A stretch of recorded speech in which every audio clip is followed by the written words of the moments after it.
యోహాను సువార్త 16 అధ్యాయం. యోహాను సువార్త 16 అధ్యాయం 22వ వచనం నుంచి. యోహాను సువార్త 16:22 నుండి.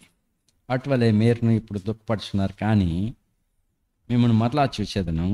అప్పుడు మీ హృదయం సంతోషించును, మీ సంతోషమును ఎవడు మీ వద్ద నుండి తీసివేయడు.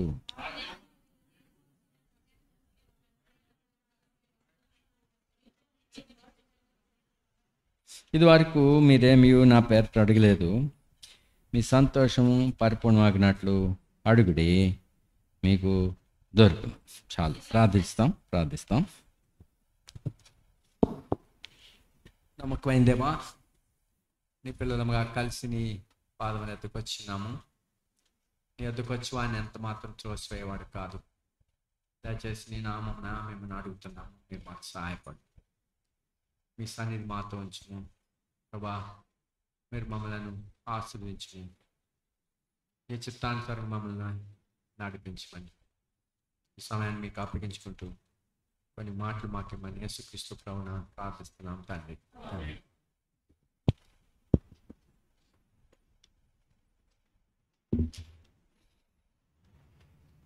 ప్రభువైన యేసుక్రీస్తు తన పేరున తండ్రిని అడిగినప్పుడు ఆయన మీకు అనుగ్రహిస్తాడని ప్రభు నిశ్చయంగా చెప్తున్నాడు.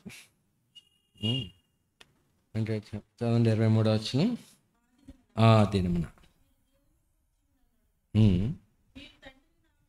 మీరు తండ్రిని నా పేరట ఏమి అడిగినాను. ప్రభు గట్టిగా ఖచ్చితంగా చెప్తున్నాడు. తండ్రిని యేసుక్రీస్తు ప్రభు నామమున అడిగినది అనుగ్రహిస్తాడు. కాబట్టి యేసు నామము ప్రభావం గలది.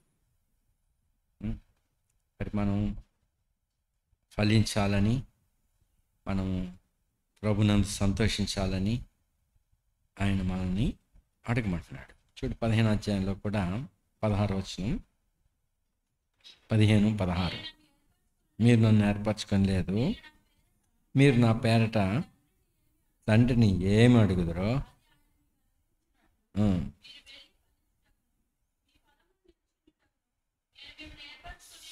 సో ఇక్కడ మనం ఫలించేవారుగా, ఆత్మీయమైన గొడ్డుతనంలో ఉన్నటువంటి వారిని మరి ప్రభు ఇక్కడ ఫలించేటట్టుగా మరి తండ్రిని అడగమంటున్నాడు.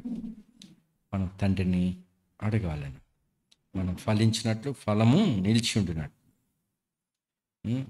అందుకొరకు దేవుడు ఏర్పరచుకున్నాడు. 14వ అధ్యాయంలో కూడా మరి 13వ వచనం,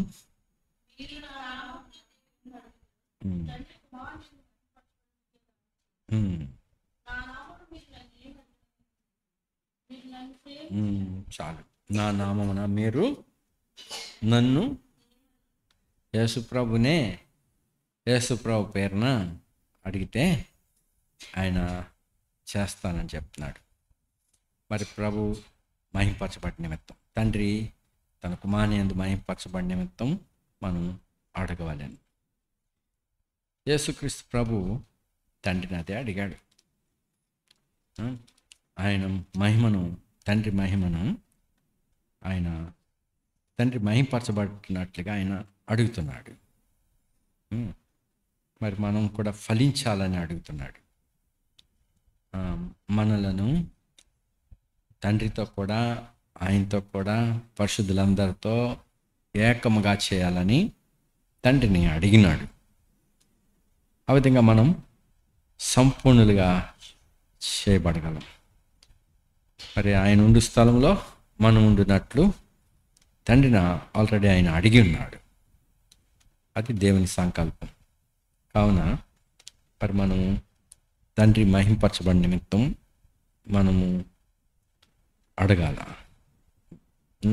మనం ఫలించేవారుగా, ఆ ఫలం నిలిచి ఉండేలాగిన మన ద్వారా ప్రభు మహింపరచబడాలి ఆయన. ఉం?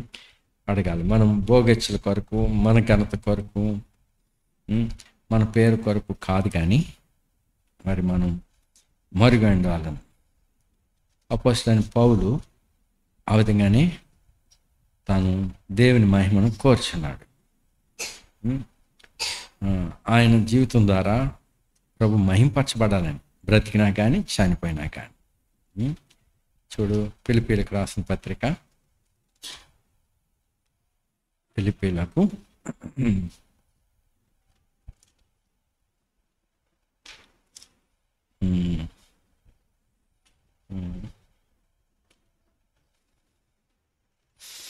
1వ అధ్యాయంలో 21వ వచనం.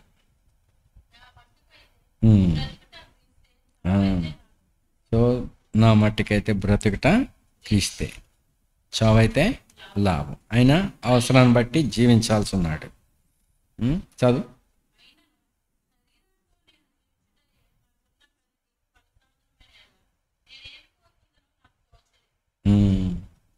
సో ఇంకా పైన 19వ వచనం.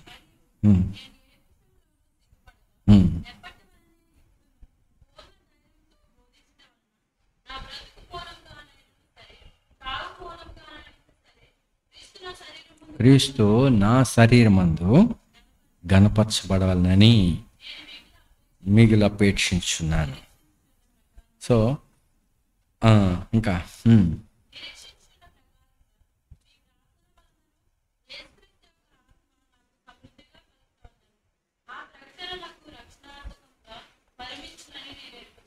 ఇక్కడ అపోస్తలుడు ఆ ప్రార్థన కోరుతున్నాడు, పరిశుద్ధులు ఎలా చేయమని.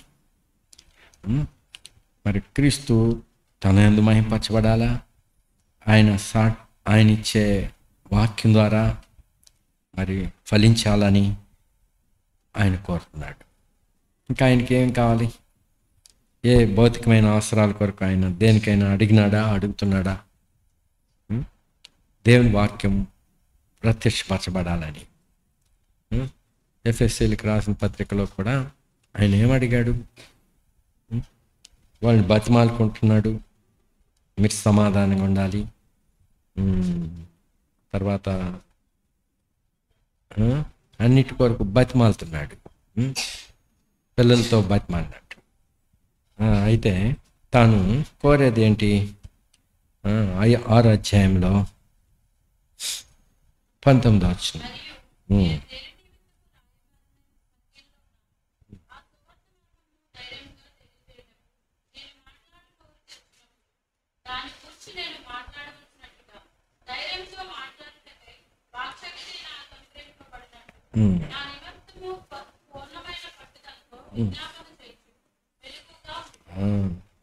కాబట్టి నా నిమిత్తం ప్రార్థన చేయండి. ఏంటి నా నిమిత్తం ప్రార్థన? దేని కొరకు చేయమంటున్నాడు? సంఖ్యలోంచి బయటకు రావాలి, నాకు కోర్టు కేసు మరి నా పక్షంగా మంచి సెంటెన్స్ రావాలి అని ఆయన అడగలే. ఆయన అడిగేదేంటి?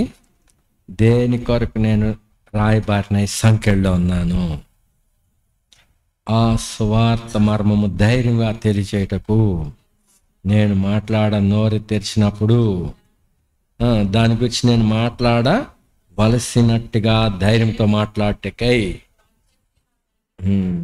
సో ఎలా మాట్లాడాలో అలా మాట్లాడటకై నాకు ధైర్యము, వాక్చాతుర్యం అనుగ్రహింపబడినట్లు నా నిమిత్తము పూర్ణమైన పట్టుదలతో ప్రార్థన చేయండి అన్నాడు.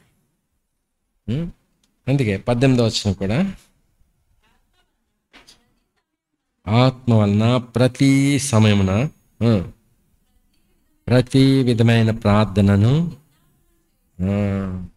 సో ఈ భారంతో ఉండాలని.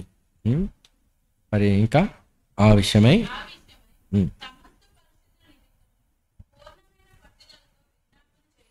సమస్త పరిశుద్ధుల నిమిత్తం, మరి లోకంలో ఉన్న పరిశుద్ధులందరూ కొరకు మనం ప్రార్థన చేయాల్సిన వారందరిని మనం ఎరుగుదమా? అనేక స్థలాల్లో మనం ఎరగము. అయినా అనేక మంది పరిశుద్ధులు భూమి అంతటా ఉన్నారు. మరి ఆయనను ప్రేమించేవారు ఉన్నారు, ఆయన పరిచయం చేయవారు, మరి ఎన్నో విధములుగా పరిచయం చేస్తున్నారు. వారందరి కొరకు మనము ప్రార్థన చేయాలి.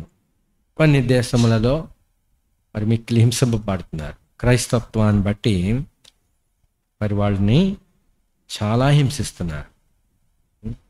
అనేక వాట్సాప్లో పెడుతున్నారు, కొన్ని ఫేక్ పెడతా ఉంటారు, కొన్ని నిజమే. గత సంవత్సరాలలో 2 సంవత్సరాల క్రితము, 1 సంవత్సరం క్రితము మణిపూర్ నుంచి ఎన్నో న్యూస్ వచ్చినాయి. మరి క్రైస్తత్వం కలిగిన వారిని ఎలా హింసించారో, మరి అది బయటికి రానియకుండా మనకు కొంచెమే తెలుసు, ఇంకెన్ని హింసలు జరిగినాయి. అలాగే ఇంకొక దేశం నుంచి మరి వాట్సాప్లో వస్తున్నాయి. అది బయటకు వస్తే ఆయన ఏడుస్తూ చెప్తున్నాడు, ఇక్కడున్న క్రైస్తవుల కొరకు, సంఘం కొరకు, మా కొరకు ప్రార్థన చేయండి, ఎన్నో హింసలు గుండా వెళ్తున్నాం అని ప్రార్థించమని కన్నీటితో బ్రతిమాలుతున్నాడు. పూర్తిగా మాస్క్ వేసేసుకుని కళ్ళు మాత్రమే. ఎందుకంటే ఇది కూడా బయటపడితే నన్ను కూడా ఉంచరు. ఏ మీడియా ఇలా హింసలు జరుగుతుంటే బయటికి రానియట్లేదు. అటువంటి బలత్కారంతో హింసిస్తున్నారు క్రైస్తవులను అని మరి కన్నీటితో వేడుకుంటున్నాడు. దేవుని పిల్లల కొరకు, మా దేశం కొరకు, ఇక్కడున్న సంఘం కొరకు ప్రార్థన చేయండి అని ఆయన బ్రతిమాలుతున్నాడు. మరి లోకంలో ఉన్న మనము దేవుని పిల్లలంగా మరి ఇప్పుడు హ్యూమన్ రైట్స్ అని మనం అంటాం. మన దేశంలో భారత రాజ్యాంగాన్ని బట్టి నాకు భద్రత ఉంది, భారత రాజ్యాంగాన్ని బట్టి నేను బోధించవచ్చు అని మనం పోరాడుతున్నట్టుగా ఉన్నది. అది కూడా చేయనివ్వకుండా వాళ్ళు ఎన్నో విధాలుగా చట్టాలు విరోధంగా తిప్పుటకై శత్రు బలము ఉన్నది. మరి ఇవన్నీ జరగవలసినవి. మరి ఇప్పుడు వీటన్నిటిలో దేవుని పిల్లలుగా మనం ఈ లోకంపై మన దృష్టి పూర్తిగా విడిచిపెట్టుకోవాల్సింది. లేని మనం లోకంలో భూ సంబంధమైన వాటి మీద మన దృష్టి ఫిక్స్ అయిపోతుంది. అందుకే ఈ హింసలు, బాధలు ఎందుకంటే మనం ఈ లోకస్తులం కాదు. ఈ భూమి మీద మనము ఎవరము పరాయి వాళ్ళు. భూ సంబంధులంటే, ఈ లోక సంబంధులంటే ఈ లోకములోని అధికారాలు, ఆస్తులు కలిగిన వారు. పరవాసులు అంటే పరాయి వాళ్ళు. పరాయి వారంటే ఈ లోకస్తులు కారని అర్థం. అది మనం ఒప్పుకుంటున్నాము కదా. మనం ఈ లోకస్తులం కాదని ఒప్పుకుంటున్నాము కదా. మరి అయితే ఈ లోక సంబంధమైన వాటి మీద మన దృష్టి ఎందుకు ఉండాలి? అదే సమయంలో లోకం ద్వేషిస్తూ ఉంది. వీళ్ళు మనవాళ్లే కాదు, మన దేశస్తులు కాదు అని. కాబట్టి ఆత్మ వలన ప్రతి సమయంలో ప్రతి విధమైన ప్రార్థన, విజ్ఞాపన చేయొచ్చు. ఆ విషయమై సమస్త పరిశుద్ధుల నిమిత్తము పూర్ణమైన పట్టుదలతో విజ్ఞాపన చేయొచ్చు. మేలుకుగా ఉండి. ఇందాక ఎవరు మరి ఇది నిజమైన న్యూసే నాకు షేర్ చేస్తున్నారు. మరి అది ఏ దేశం నేను మర్చిపోయాను. సో వినబే, మరి ఇది ఒక నమూనా మాత్రమే.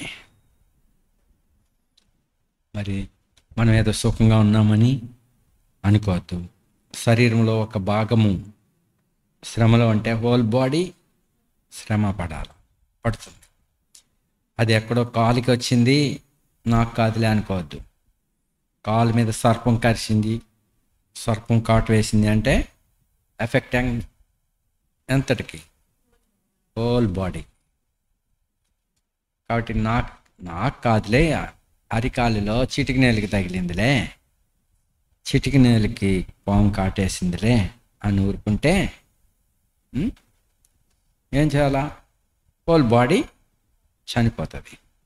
కాబట్టి అక్కడ కాటేసినా కానీ హోల్ బాడీ దాన్ని శ్రద్ధ వహించి ఆ విరుగుడు కొరకు ప్రయత్నం చేయాలి.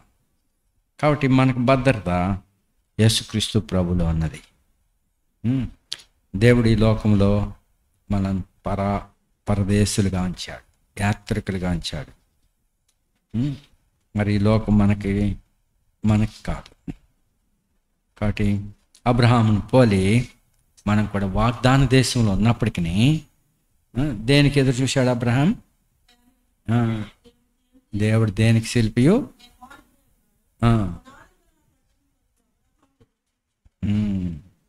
సో అది మన పట్టణము, మన దేశము, మన ప్రభు ఉండే స్థలం. మరి పరలోకమందును భూమి మీద ఆయనకి సర్వాధికారం ఉన్నది, నిరుత్సాహపడవద్దు. ఆయన సెలవులేందే శత్రువు ముట్టుకోలేడు. మనం ఎక్కువగా భూ సంబంధమైన దాని మీద పెట్టుకుంటే దేవుడు శత్రువుకి అప్పచెప్తాడు. అందుని బట్టి మన దృష్టి లోకం మీద నుంచి పోయి అప్పుడు ప్రభు తట్టు మనం వస్తాం. మనం ప్రభుపై దృష్టించినప్పుడు అన్నీ మనకి పడతాయి. పైన వాటిని వెతకడి, అప్పుడు మీ అక్కర్లన్నీ తీర్చబడతాయి.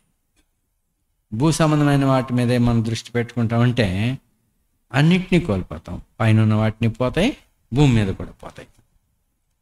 కాబట్టి మన ప్రభువుపై మన దృష్టి ఉంచాలను. మరి ఆయన యందు మనకు ఏక మనసు, ఏక దృష్టి అడగవాలను. 119వ కీర్తనలో ప్రార్థన ఎన్ని విధములుగా ఉన్నదో చూడండి. ఆయన కోరుకుంటున్నాడు. 119వ కీర్తనలో 36వ వచనం, 119 లోభము తట్టు కాక నా హృదయము త్రిప్పుము.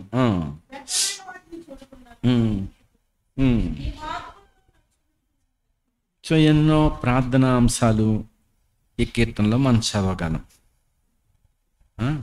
మనం ప్రాణం ఎలాంటిది, దేన్ని ఇష్టపడుతుంది? చూడు 25వ వచనం, నా ప్రాణము మంటిని హత్తుకొనుచున్నది. సో భూ సంబంధమైన వాటిని, శరీర సంబంధమైన వాటిని, శరీరాన్ని ఆశ్రయిస్తుంది. శరీరంలో నుంచి ఏమంచి వస్తాయి? ఈ శరీర వాంఛలు, శరీర మనసు, ఇవన్నీ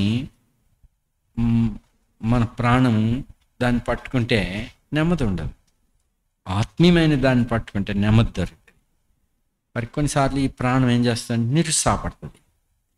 నిరుత్సాహపడి ఇటు శరీర సంబంధంగానైనా ప్రవర్తించాలి, లేక ఆత్మను అనుసరించైనా చేయాలి. అంతవరకు నెమ్మది ఉండదు దానికి. ప్రాణమునకు విశ్రాంతి ఉండదు. ఏదైనా బాధ కలిగిందంటే శరీరాన్ని ఆశ్రయించిందనుకో ప్రాణం, శరీరంలోంచి ఏమొస్తాయి? ద్వేషములు, ఈర్ష్యలు, కపటము, వేషధారణ, దూషణ, ఇవన్నీ శరీరంలోంచి వస్తాయి. అప్పుడు ప్రాణం శరీరాన్ని ఆశ్రయిస్తే అది బయటకు వచ్చి అప్పుడు నెమ్మదిస్తుంది. ఎప్పుడు నెమ్మది? చూడండి, ఒక వ్యక్తి కీడు చేశాడు అనుకో. కీడు చేయబడిన వ్యక్తి తను శరీర సంబంధి అయితే శరీర ప్రకారంగా స్పందిస్తాడు. మరి దూషిస్తారు, ఆ మాటల ద్వారా సిగ్గుపరుస్తారు, అవమానపరిచి నోరు మోయిస్తారు. అప్పుడు ప్రాణం ఏమవుతుంది? నెమ్మదిస్తుంది వాళ్ళకి. మరి కొన్నిసార్లు ఆత్మీయులైతే పోన్లే, ప్రభువైన యేసుక్రీస్తు ఇలాగన మాదిరికరంగా ఉన్నాడు, ఆయన దూషించబడి బదులు దూషింపలేదు, ఆయన హింసింపబడి బెదిరించలేదు, అరే ఆయన అడుగు జాడలో నేను నడుచుకుంటాను అని ఆత్మ అనుసరిస్తే ఆత్మీయమైన అడుగులు అలా ఉంటాయి. సో ఈ ప్రాణం మధ్యలో ఉంటుంది. అటు ఆత్మను అనుసరించాలా, ఇటు శరీరాన్ని అయినా అనుసరించాలి. ఇప్పుడు ఈ ప్రాణం ఏం చేస్తుందంట? మంటిని అంటే శరీరాన్ని హత్తుకుంటుంది. అయితే నీ వాక్యం చేత నన్ను సో అలాగనా ఈ ఈ కీర్తనలన్నిటిలో దేవుని స్తుతి చెల్లిస్తున్నాడు, మరి దేవునికి ప్రార్థన చేస్తున్నాడు. ఆ విధంగా మనం కూడా దేవుని వాక్యాన్ని బట్టి మనం కోరుకోవాల్సిందా ఈ భూ సంబంధమైన వాటిపై కాదు, రాబోయే మహిమ కొరకు, సమస్త పరిశుద్ధుల కొరకు మనం ప్రార్థన చేయాలి. మరి అంచె దినాల్లో ఉన్నాము, మరి ఇంకా ఎక్కువ జాగ్రత్త అవసరం. యాత్ర ముగిసే సమయాల్లోనే అనేకులు పడిపోతారు. ఎంతవరకు ప్రయాణించి ఉండొచ్చు, ఎంతవరకు బాగా ఉండొచ్చు, చివర్లో తేలిపోతారు. అందుకనే చాలా జాగ్రత్తగా ఉండాలి యాత్ర ముగింపులో. ఎన్నో సంవత్సరాలు దేవుడు వాళ్ళకి నేర్పించి మరి ఇంకా కొద్ది రోజుల్లో కనానికి వెళ్ళిపోతారనగా ఏమొచ్చింది? వారిలో మార్గాయాసం వలన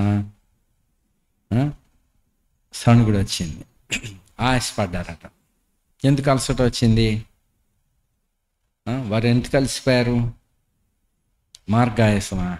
ఏం మార్గంలో ఎంత తరిమేశాడు ఆయన్ని? వారిని నెమ్మదిగా నడిపించాడే కానీ తరిమేసి పంపలే. వారికి బలాన్ని ఇచ్చాడు, వారికి మేఘం ఇచ్చాడు, వారికి ఆహారం ఇచ్చాడు, నీళ్ళు ఇచ్చాడు. ఇంకేంటికి వాళ్ళకి? ఎందుకు ఆయాసం? ఎందుకు వాళ్ళు బాధలు పడ్డారు? వాళ్ళకి శరీర సంబంధమైన అపేక్ష, మాంసాపేక్ష వచ్చింది. ఇంకేమొచ్చింది? తిరుగుబాటు, అధికార వాంఛలు, దేవుడు ఏర్పరిచిన నియమాలకు లోబడకుండా మరి మోషే ఆహారంలోను వారిని నడిపించుటకు వారిని ఏర్పరచుకుంటే వాళ్ళ మీద అసూయపడ్డారు. అందుని బట్టి అనేక మంది చనిపోయారు. తెగులు వచ్చింది, అనేక మంది కనాన్లో ప్రవేశించకుండా వారు మధ్యలో రాలిపోయారు. బిలాం బోధ లోపలికి వచ్చింది, అప్పుడు అనేక వేల మంది రాలిపోయారు ప్లేగ్ వల్ల. మరి చివరిలోనే కదా ఇవన్నీ వచ్చినాయి. కాబట్టి యాత్ర ముగింపులో ఉన్నాము. మరి మన ప్రభు రాక సమీపంగా ఉన్నది. మరి విశేషమైన జాగ్రత్త అవసరమైనది, ఎంతో జాగ్రత్త అవసరమైనది. అపోస్తలు అలా చెప్తున్నారు. పేతురు రాసిన పత్రికలో అపోస్తలుడు అంటున్నాడు, ఎంతో జాగ్రత్తతో ఉండండి అని. పేతురు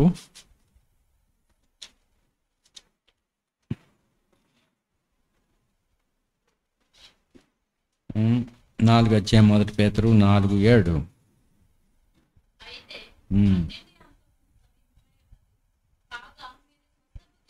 మీరు స్వస్థ బుద్ధి గలవారై, మరి స్వస్థ బుద్ధి, ఆరోగ్యకరమైన మనసు కలిగిన వారై. 2 పేతురులో 2 పేతురు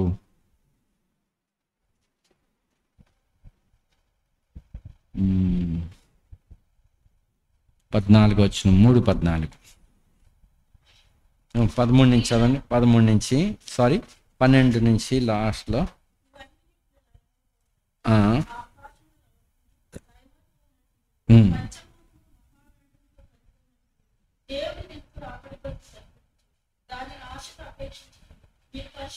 మీరు పరిశుద్ధమైన ప్రవర్తనతోనూ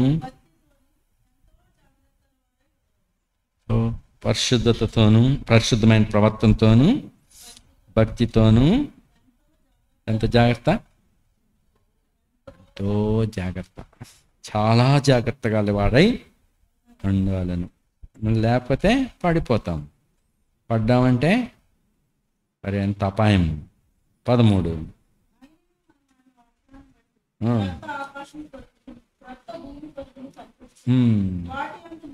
సో దాన్ని పొందకుండా తప్పిపోయే ప్రమాదం ఉన్నది. అందుకే జాగ్రత్తగా ఉండాల. తర్వాత 14 ఉమ్,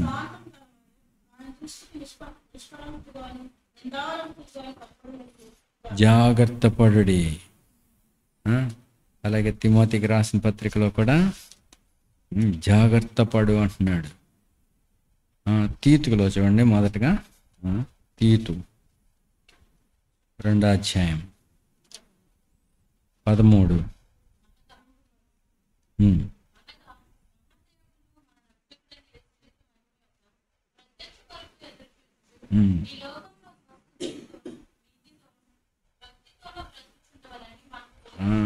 సో మనం జాగ్రత్త పడవాలను.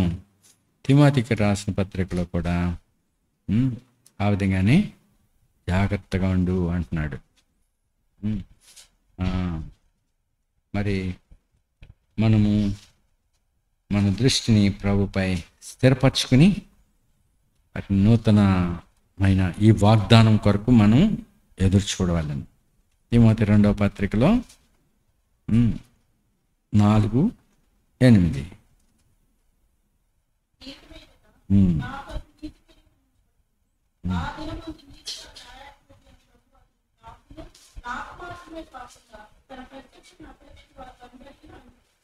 సో ఆయన రాకను అపేక్షించే వారందరికీ ఆ యొక్క కిరీటం ఇవ్వబడుతుంది. కాబట్టి మనం పూర్ణ జాగ్రత్త అవసరమైనది.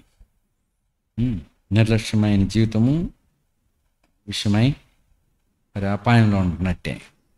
అందుకే మరి మనం శ్రద్ధ వహించి భక్తి, విశ్వాసము, నీతి, పరిశుద్ధత ఇవన్నీ కాపాడుకుంటకు జాగ్రత్త పడవలను. లోకము అలా ఉండనీయదు. అందుకే మనం దేవుని వాక్యం తట్టు మన హృదయం తిరపబడాలి. దేవుని యందు మన హృదయం స్థిరపరచబడాలి. మరి భూ సంబంధమైన వాటికి శత్రువు మనను తీసుకుని పోతుంది. అక్కడ భక్తుడు అడిగినట్టు, నా ప్రాణం మంటిని అత్తుకొంచున్నది, నీ వాక్యం చేత నన్ను బ్రతికించు. ఇంకోటి అడిగాడు, లోభముల తట్టు కాకుండా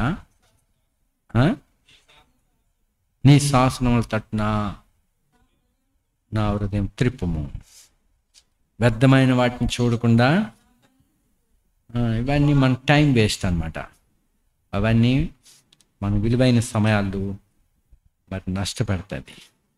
కాబట్టి మరి ప్రభుని వెతుకుటకు ప్రభు చెప్పినట్టుగా పైనున్న వాటిని వెతుకుడి. అపోస్తలుడైన పౌలు కోరుకున్నది సమస్త పరిశుద్ధుల కొరకు పూర్ణమైన పట్టుదలతో ప్రార్థన చేయటకు మెలకుగా ఉండండి, జాగ్రత్త పడండి అన్నాడు. నా కొరకు ప్రార్థన చేయండి. దేని కొరకు? బంధకాల్లోంచి నేను బయటకు రావాలి, ఈ జైలు శిక్ష, ఈ అవమానాలు నాకు పోవాలి, నన్ను బయటకు తీసుకురావాలి, మరి ఆ కైసరు మంచిగా తీర్పిచ్చినట్లుగా నా కోసం ప్రార్థన చేయండి, కేసు మన పక్షంగా వచ్చేలా ప్రార్థన చేయండి అన్నాడా? ఏమన్నాడు? నేను దేని నిమిత్తం రాయబారినై సువార్త మర్మమును ధైర్యంగా తెలియచేయుటకు మాట్లాడినప్పుడు మాట్లాడవలసినట్టుగా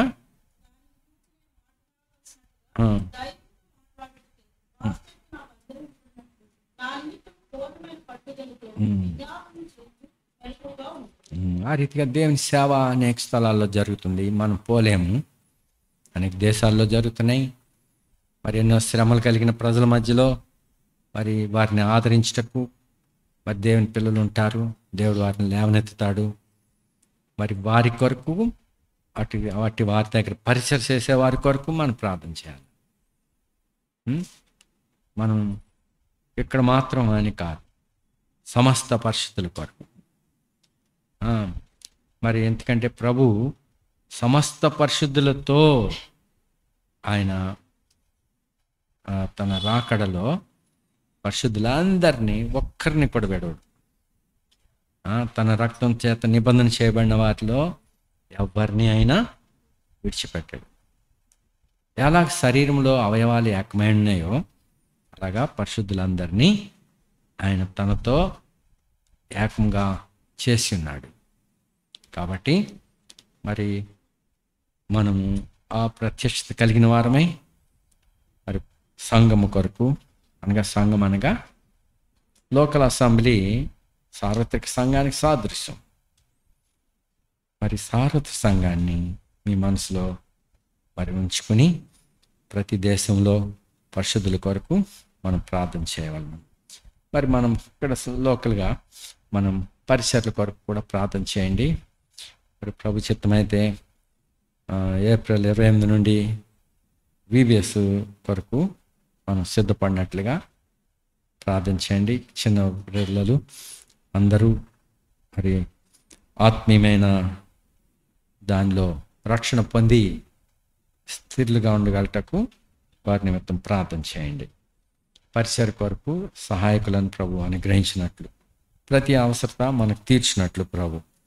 తర్వాత ఇంకా ఆయా స్థలాల్లో దేవుని సువార్త తీసుకెళ్ళవలసి ఉంటే ఆ స్థలాల్లోనికి వెళ్ళటకు ప్రార్థన చేయండి.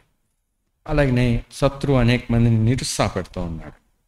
కొంతమందికి బలహీనతల ద్వారా, శరీర బలహీనతల ద్వారా, మనసులో బలహీనతల వల్ల మరి కృంగపరిచే దురాత్మ అనేకులను కృంగపరుస్తూ ఉంటాడు మానసికంగా. అటు వారి కొరకు కూడా మనం ప్రార్థన చేయాలి. తర్వాత ఇంకను మరి విశాఖపట్నంలో సోదరుడు జోనాథన్ మార్టిన్ అక్కడ మరి ఇల్లు మందిరం కట్టి ఉన్నారు. ఆ డెడికేషన్ కొరకు ప్రార్థించమని అడుగుతున్నారు. దయచేసి ఈ మార్చి 28 తారీఖున డెడికేషన్ కొరకు ప్రార్థించండి.